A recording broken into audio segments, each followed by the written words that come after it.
This is my end of the year mess. I at least got some of the cable stakes off of them, but most of you that know me know I use a lot of Duke traps. See, these are Duke 550s here. There's some more 550s.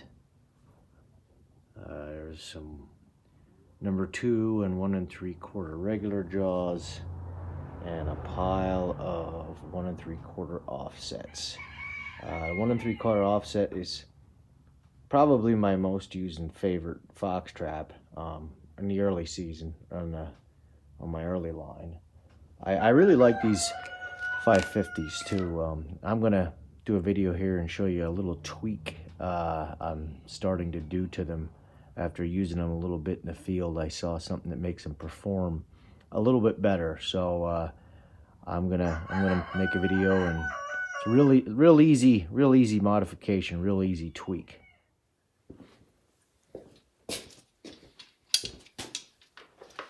As I just said there before, guys and girls, I love Duke traps. I've used them for a long time. I used a lot of different models.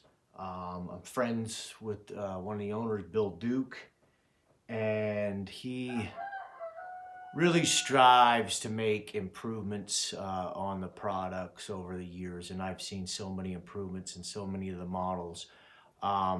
Duke traps really are kind of at the forefront, and I would say they're probably the leading trap manufacturer today.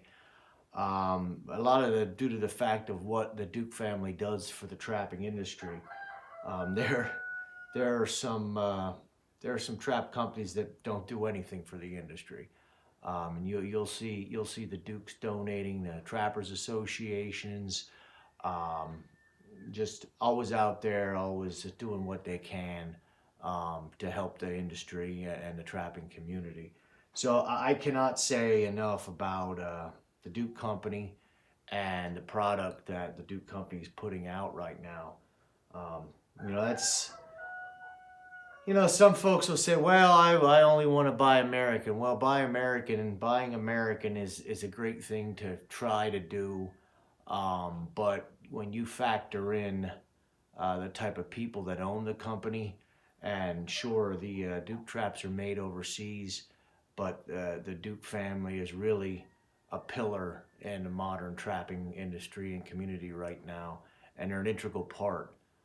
So we can't just be so quick to jump to conclusions about buying American, because sometimes you want to look at who owns the company, who's running the company, and see what that person is doing for the industry. I also say too, especially you see it on Facebook and YouTube. There's an awful lot of trapping experts nowadays, and you see a lot of guys. I don't use Duke traps. Dukes are junk, and that pretty much says all you really need to know about their ability and their experience. If they say that, either they have no experience and they're just parroting what somebody else said, or they just don't know what the heck they're talking about. Everybody has their own preferences. Like I said, some folks might like, the pan style and say a Bridger 1.5 versus a Duke 1.5. Everybody has their own little preferences and what they what they look for and what they like to work with at a trap for their own situation. But to go out and make a blanket statement and say all Duke traps are junk, well, like I said, that's novice talk. That's somebody who is like I said, I've said this about writers years ago. I said there's writers that trap and trappers that write. Well, there's YouTubers that trap and trappers that make YouTubers. Just remember that. So now that I'm done with my rant, we're gonna talk about these 550s. I was never a big, I consider, 550s as well as Sterlings and Jake traps, I consider those premium traps. I was never a big one for using the heavy duty premium traps. Another one is like the KO trap is a real common one today. Simply because I'm a farmland trapper. I'm a fox trapper, canine trapper. I'm trapping the farmland, and I end up having a lot of run over traps every season. In fact, here I have some laying here. These are taken apart, but you can see those are smashed down. I have some ones that are fixed there too, but yeah, and these premium traps that are cast jaws and especially the bolted together frames, they are a bear to get bent back into shape. Their tolerances are so tight on these traps that it makes it really, really difficult to get them functioning the way they were kind of out of the box. Man, if I trapped the wilderness and there were no trucks and tractors driving around, this is all I'd use. But I might get upwards of 20 traps at the end of the season that I had run over that I got to fix.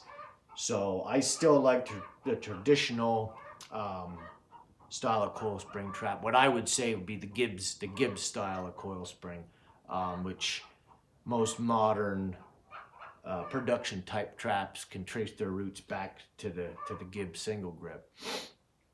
So yeah, I guess what I want to show you on these traps is just a little tweak I do to them. I ended up use these the first season, and I noticed one thing. You notice if you ever were familiar with any of the old MB 550s, somewhere along the line MB changed their molding for their cast jaws, and they don't have these lugs anymore. They changed the way they're designed, but the Dukes still have these lugs. And I found out what would happen. I use peat moss, and I would get dirt and peat moss would get kind of stuck to them lugs, trapped to them lugs. And when the trap closed, sometimes it wouldn't let the trap close fully. Not that I think it would have made a huge deal in making a catch on an animal. But what would happen, because the tolerances are so tight on this trap, the levers would stick. You'd have a hard time getting the levers pushed down again. I'd have to grab my trapping hammer and kind of pound on it to sticken them up, loosen them up. So, and a lot of that was due to the fact of this dirt and peat moss, mostly dirt, getting stuck on those lugs in the jaws. So what I started doing, and it seems to help, I take my angle grinder and I'll put this trap in the vise like that, and I'll just take my angle grinder and I'll grind a little bit. I'll grind them on an angle on all four of them lugs. And the outside of the lug, I let the full thickness, and I grind them a little bit on the angle to the inside. That gives kind of a debris gap, so to speak, in your lugs, and you won't have the problems with your levers sticking that you have to pound on them with a hammer to get them open again. I do change the chain out on these. Nothing, the Duke chain is wonderful, you know, it's fine chain.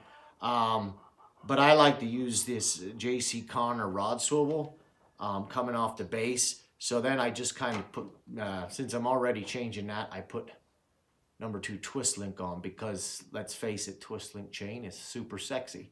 So, you know, since I'm going to the effort, and I like a J.C. Connor rod swivel on the end as well, because I use quick links, and that works really good. It slips right into a quick link.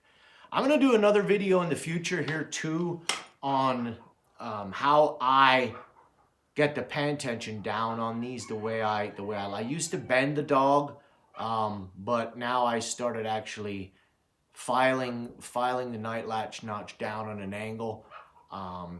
It's really going to be hard to show on a video, but that's what I do. And I really like a straight, the dog, you know, straight the way it is from the factory, with the night latch angle down. It does the same thing as bending the dog. I found when I bent the dog, sometimes it would stick up through the dirt. So I like it flat a little bit better. It does take a little bit of practice to get the amount file off till you get it right. And obviously, if you're going to wax your traps, it's going to affect how much you want to file on there. Everybody knows I wax mink traps. I like mink traps to really lightens the pen tension and really go off fast. Canine traps, right now I'm using a lot of Formula 1. I don't really like wax on canine traps. It's just not my style. So I really got to get my pan tension down because I have no lubrication, like you would with a wax trap. So yeah, stay tuned. I'm gonna set my camera up. I'm gonna put this in the vise, and I'm gonna show you how I grind on those 4 lugs to keep the levers from sticking and keep debris from kind of holding them jaws open just a little bit.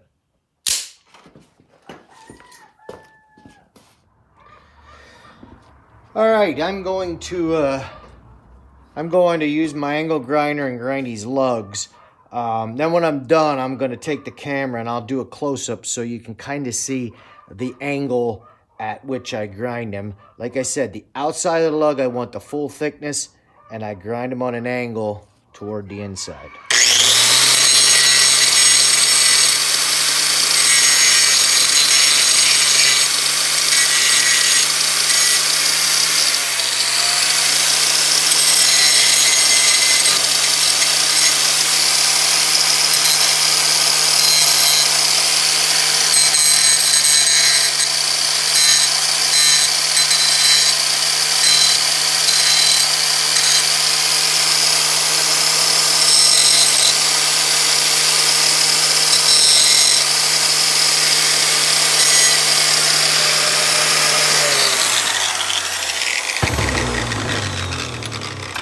Can't get that one from that angle, so I gotta flip the trap.